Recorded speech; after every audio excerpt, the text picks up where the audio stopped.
कर्नाटक में वोटर्स ने बीजेपी के बजरंगबली के मुद्दे की हवा निकाल दी।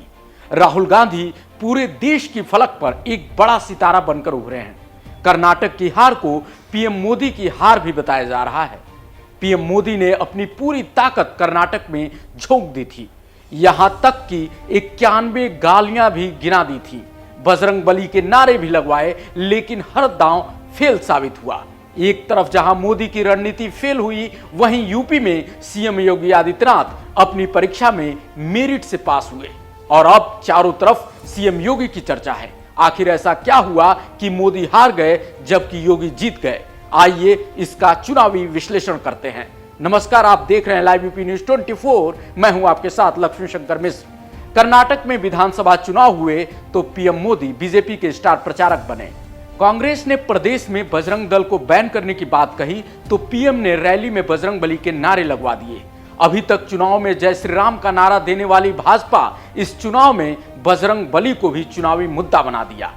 कांग्रेस नेता मल्लिकार्जुन खड़गे ने पीएम मोदी को जहरीला सांप बताया तो मोदी ने अगले ही रैली में जनता से गिनवा दिए कि उन्हें कुल 91 गालियां दी गई, लेकिन वे खामोश रहे। उन्हें कोई शिकवा नहीं है क्योंकि वो जनता के लिए काम करना चाहते हैं, करते रहेंगे।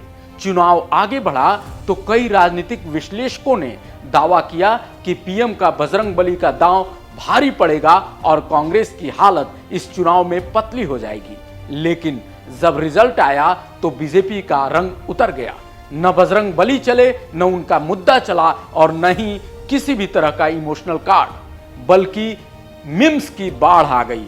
लोग बजरंगबली और पीएम द्वारा गालियों को लेकर दिए गए बयान को लेकर तमाम तरह के मीम्स सोशल मीडिया पर वायरल करने लगे। कर्नाटक रिजल्ट में कांग्रेस ने शानदार जीत हासिल की और 224 में से 135 सीटें जीत ली, जबकि बीजेपी के खाते में आई सिर्फ 66 सीटें।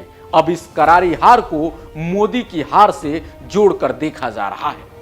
अब चलिए बात कर लेते हैं योगी के जीत की।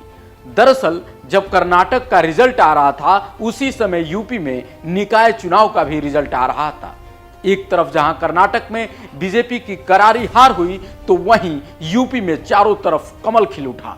17 नगर निगम में चारों तरफ बीजेपी ने क्लीन स्वीप किया और सभी मेयर के पद जीत लिए। वहीं नगर पालिका और नगर पंचायत में भी बीजेपी नंबर 1 पे रही। विधानसभा के उपचुनाव हुए तो दोनों सीटों पर बीजेपी और उसके गठबंधन ने शानदार जीत हासिल की। इस जीत का श्रेय सूबे के मुखिया योगी आदित्यनाथ को जा रहा है। कहा जा रहा है कि योगी के नेतृत्व में ही बीजेपी ने यह चुनाव लड़ते हुए ये शानदार जीत यूपी में हासिल की है।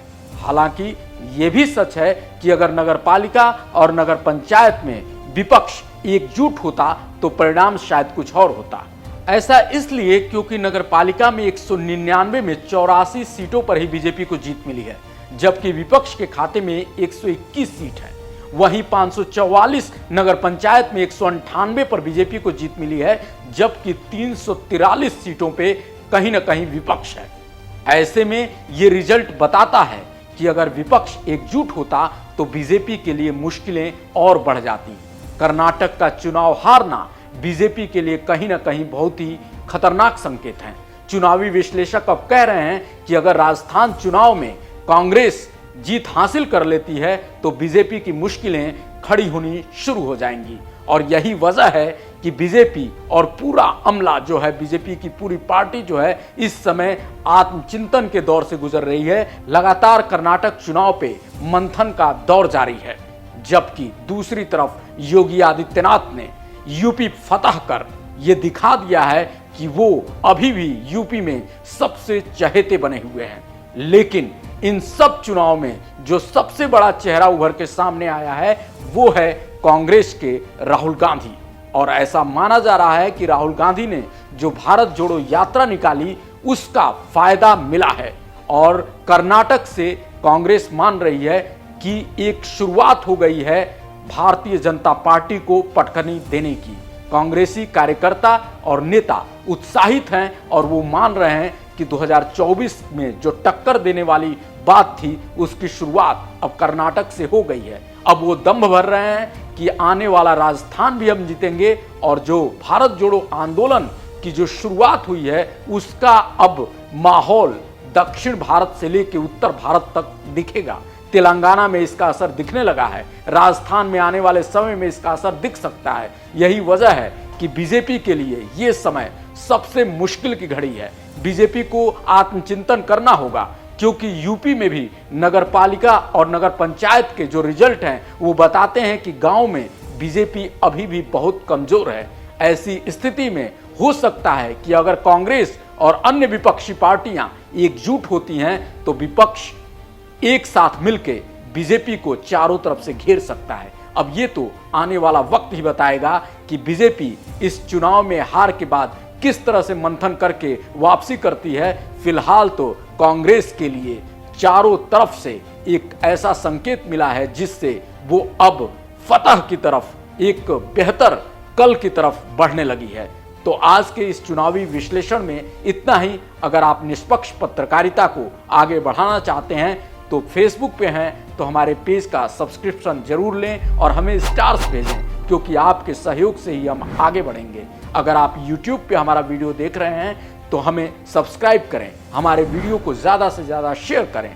हम हर तरह से निष्पक्ष होकर, तटस्थ होकर आपके पास वही खबरें पहुंचाएंगे जिन खबरों का सरोकार आपसे है, जिनका पहुंचना आप तक जरूरी है।